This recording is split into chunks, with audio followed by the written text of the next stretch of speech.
Good afternoon, everyone. This is Carrie Meltzer, the LI weather guy. The time is 2 o'clock p.m. and we're just going to have a brief weather discussion about the upcoming, what I believe will be an icy situation for Sunday into Monday. And it will affect our Monday morning into the afternoon commute, so listen up. This is the GFS, the 12Z model. This has been the best model of late. Since it's got its upgrade, it's performed very well. Some people thought it was out the door on the blizzard, but it actually pretty much nailed it.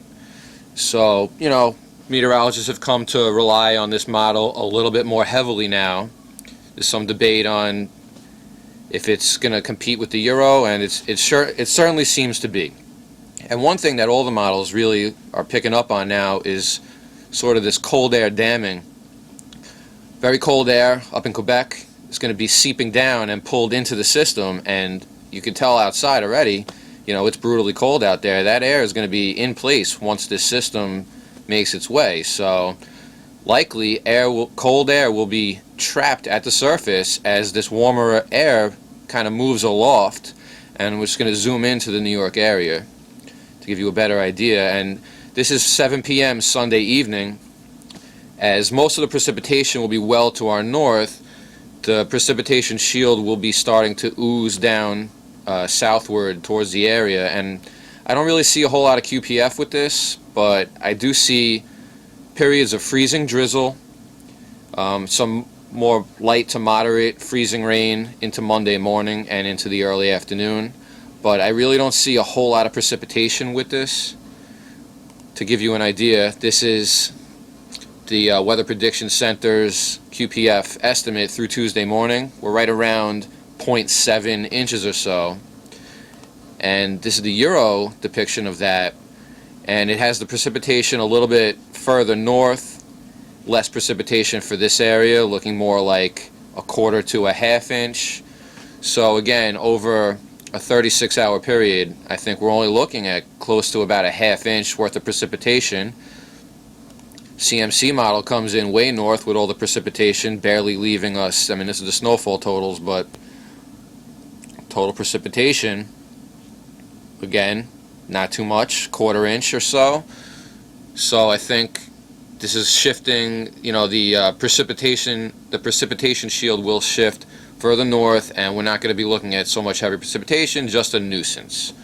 Okay, however, looking further at that nuisance, let's advance this every 6 hours. We're at Monday, now at 1 o'clock in the morning, and we're all freezing rain here. And the reason for that, temperatures at the surface are well below freezing, but temperatures up at 5,000 feet here are just warm enough to melt some of that snow coming down into liquid, and then it's going to refreeze as it gets into this very cold air at the surface. And I think this is going to kind of get locked in. This is Monday at 7 o'clock in the morning, and we're still very cold at the surface. 5,000 feet. Definite freezing rain situation. You can see that right here by precipitation type, and some areas might even get into, a little bit of heavier precipitation. I think it'll be a lot of freezing drizzle, but then, like I said, heavier as we get into Monday morning. Advancing it into the afternoon, this model has us mostly rain. However, we have to be careful. Very similar situation to last time. The low emerges off the coast, gets a little bit stronger than models anticipated, pulls a little bit colder air into the system, and we are locked into freezing rain for a much longer duration, if not the full duration, because as we get on the back side here, we get back into that colder precipitation again. Now again, there's not really much out there. This is the total snowfall for the GFS, not much at all. 5 inches up here in the city. As we get into, this is where the cold air will be really wedged in, and we could stay snow for a longer period of time, but I think once we get out to the Fork, Southern Fork, mostly rain out here, this will be our transition zone where we could see some moderate icing. We'll have to watch out for that. The total precipitation accumulation for the duration of the storm. You can see it right here. I mean, everything. We have some snow, we have some rain, we have some sleet, and likely the biggest problem is the freezing rain. And what concerns me is this is now the fourth consecutive run of the GFS that looks pretty consistent to me as far as precipitation type. Just to confirm all of these things, let's go to the Euro. And this is the ensembles, all 51 ensemble members. We can see what they're all thinking here. This is Monday at 7 a.m. and you know, all of them basically have the cold air being wedged into the surface, and we look to have an ice situation here come 7 o'clock Monday morning, right in time for the commute to work. So just taking you through all the models. This is the control.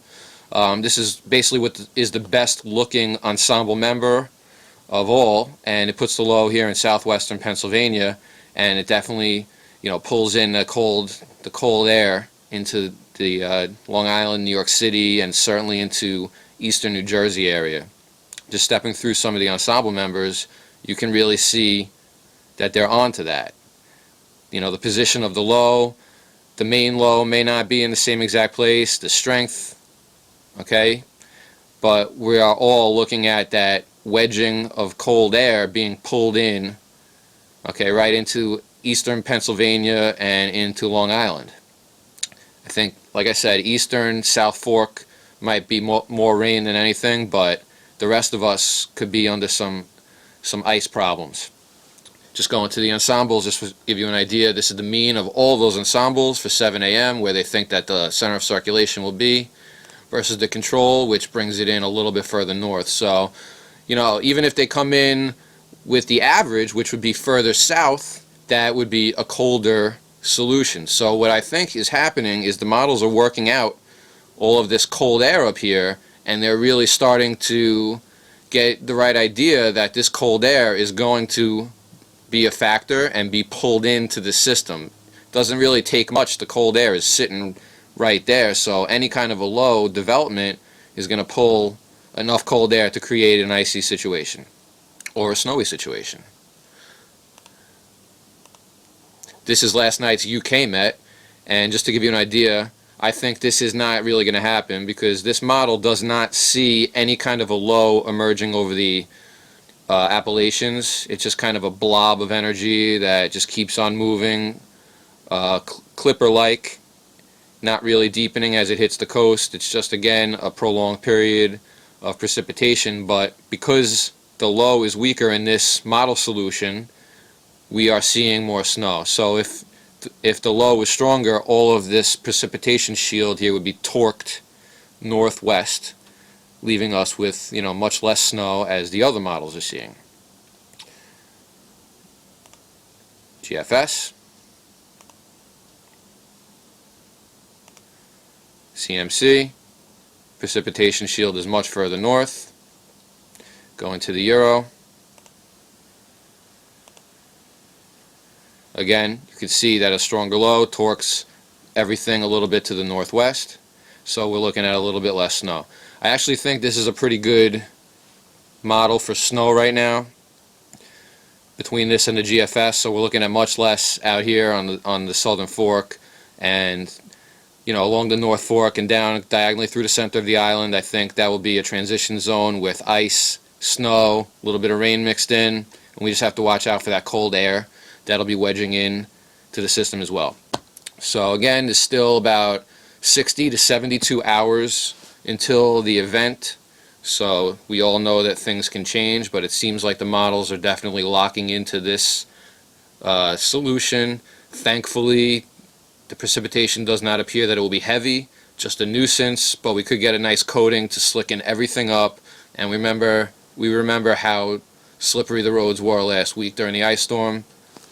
So, you know, that can definitely happen again. Alright, that's it. Have a great afternoon, everyone. More on this as it unfolds.